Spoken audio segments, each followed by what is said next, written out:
आप सभी को मेरा सादर नमस्ते। आज के इस वीडियो में योगिनी एकादशी की कथा है।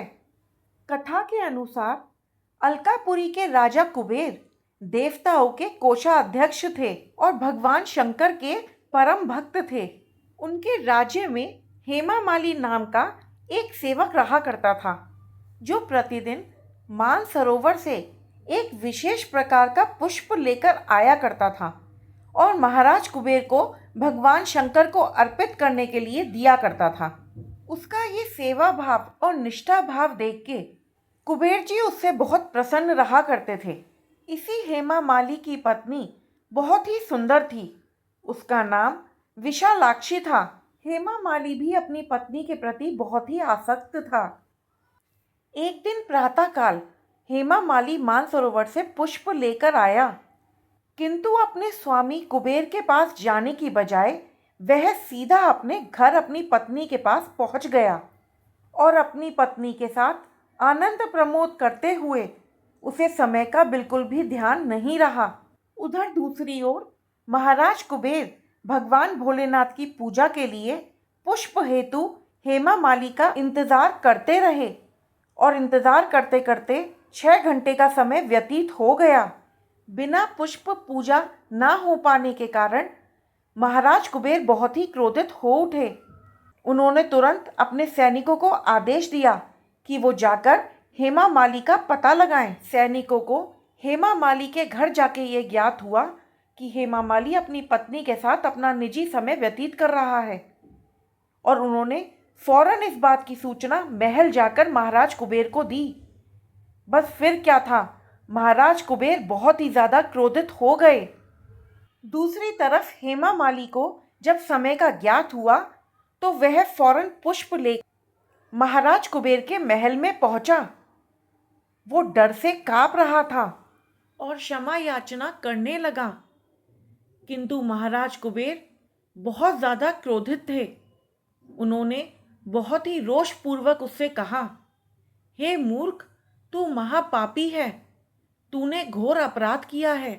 अपनी पत्नी के प्रति आसक्ति के कारण तुमने मेरे आराध्य देव भगवान भोले शंकर के प्रति अपराध किया है।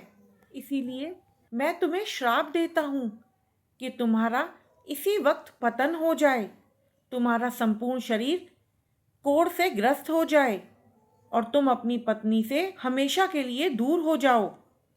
महाराज कुबेर के दिए हुए इस श्राप के कारण उसी क्षण हेमा माली का पतन हो गया।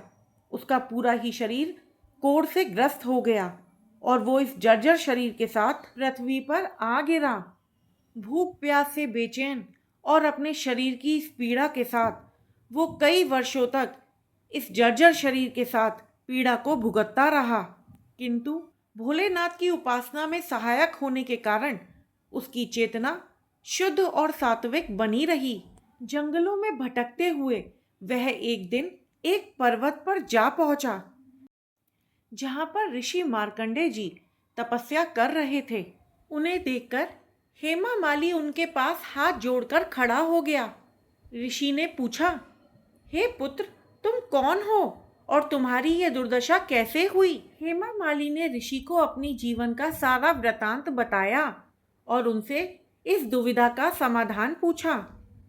तब ऋषि मार्कंडेय जी ने कहा, पुत्र, आषाढ़ मास के कृष्ण पक्ष में आने वाली एकादशी योगिनी एकादशी कहलाती है, जो सभी पापों को हरने वाली है। तुम अगर योगिनी एकादशी का व्रत पूरे श्रद्धा पूर्वक और नियम पालन के साथ रखोगे तो तुम्हें अपने सभी पापों से मुक्ति मिल जाएगी। योगिनी एकादशी का व्रत श्रद्धा पूर्वक रखने का संकल्प लेकर हेमा माली ऋषि मार्कंडेय जी से आज्ञा लेकर अपने घर को चल दिया। आषाढ़ मास में कृष्ण पक्ष में जब योगिनी एकादशी आई, तब हेमा माली ने पूरी श्रद्धा से नियम पालन से योगिनी एकादशी का व्रत किया, जिसके प्रभाव से उसके सभी पाप नष्ट हो गए। वो कोढ़ मुक्त हो गया और वह अपने पूर्व शरीर को प्राप्त करके अपनी नगरी अलकापुरी वापस लौट गया। योगिनी एकादशी बहुत ही फलदायी है। योगिनी एकादशी का व्रत करने वाले मनुष्य को 88,000 ब्राह्मणों को भोजन कराने के बराबर पुण्य प्राप्त होता है और सभी प्रकार के पापों से मुक्त हो जाता है और अंत में मोक्ष को प्राप्त होता है। जय श्री हरि विष्णु।